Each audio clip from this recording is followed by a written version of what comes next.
এরই মধ্যে দিল্লিতে তৃণমূলের ঠিকানা বদল। কুড়ি রাজেন্দ্র প্রসাদ রোডের বাংলোটি খালি করল তৃণমূল কংগ্রেস। কথা বলে নেব আমাদের প্রতিনিধি বিজেন্দ্র সিংহের সঙ্গে। বিজেন্দ্র, কি জানতে পারছো? দেখো, 2024-এ রেজাল্ট আসার পর পার্থ ভৌমিক জয়ী হয়েছিলেন ব্যারাকপুর কেন্দ্র থেকে, এবং যেহেতু তিনি মন্ত্রী ছিলেন, পশ্চিমবঙ্গের ক্যাবিনেট মন্ত্রী ছিলেন, তাই তাকে বাংলো অ্যালট করা হয়েছিল লোকসভা সচিবালয়ের তরফ থেকে 20 নম্বর রাজেন্দ্র প্রসাদ রোড। সেই বাড়িটি তিনি পার্টিকে দিয়ে দেন পার্টি অফিস করার জন্য, এবং সেখানেই পার্টি অফিস হয়েছিল তৃণমূল কংগ্রেসের, যেখানে মমতা বন্দ্যোপাধ্যায়, অভিষেক বন্দ্যোপাধ্যায়ের ছবি লাগানো হয়েছিল দুই দিকে। 5-6টি ভাষায় টিএমসির নাম লেখা ছিল, হিন্দি, ইংলিশ, বাংলা, উর্দু, ওড়িয়াতে। এবং ভেতরে মমতা বন্দ্যোপাধ্যায়ের জন্য সেপারেট একটা রুম ছিল, অভিষেক বন্দ্যোপাধ্যায়ের জন্য সেপারেট অফিস ঘর ছিল, পার্লামেন্টারি পার্টির একটা ঘর ছিল ওখানে।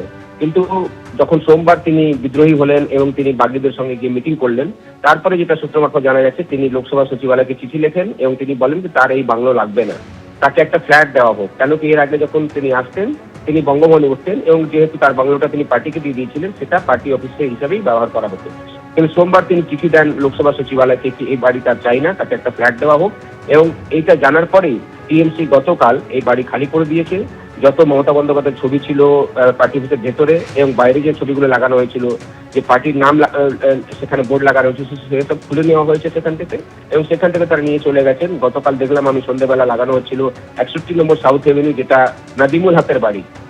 এই রাজেন্দ্র প্রসাদ রোডে আসার আগেও কিন্তু নাদিমুল হকের বাড়ি থেকেই কাজ করতো টিএমসি পার্টি অফিস, কিন্তু যেহেতু সেই জায়গাটি ছোট ছিল, তাই বড় বাংলো যখন তারা পেয়েছিলেন এবং পার্থ ভৌমিক সেই বাংলোটা পার্টিকে দিয়ে দিয়েছিলেন, সেটাকেই পার্টি অফিস হিসাবে ব্যবহার করা হচ্ছিল। সেখানে প্রেস কনফারেন্স করা হচ্ছিল এবং এমপিদের মিটিং সেখানে করা হতো। এখন আবার তারা চলে গেছেন 61 নম্বর সাউথ এভিনিউতে, সেটা ছোট ঘর, তবে সেখান থেকে এখন কাজ করা হবে।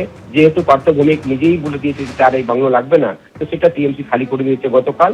এই মুহূর্তে সেখান থেকে বোর্ডগুলো সরিয়ে নেওয়া হয়েছে, আর সে খালি রয়েছে। এবং পার্থ ভৌমিককে একটা আলাদা ফ্ল্যাট অ্যালট করেছে, যেটা সূত্রমাত্র আমরা জানতে পারছি। লোকসভা যে এমএস ব্রাঞ্চ রয়েছে যমুনাতে, তিনি নতুন ফ্ল্যাট পেয়েছেন, সেখানে এখন তিনি থাকবেন। তিনিও ছেড়ে দিলেন এখন 20 নম্বর রাজেন্দ্র প্রসাদ রোড অফিসিয়ালি। ধন্যবাদ বিজেন্দ্র। এবিপি আনন্দ, এগিয়ে থাকে, এগিয়ে রাখে।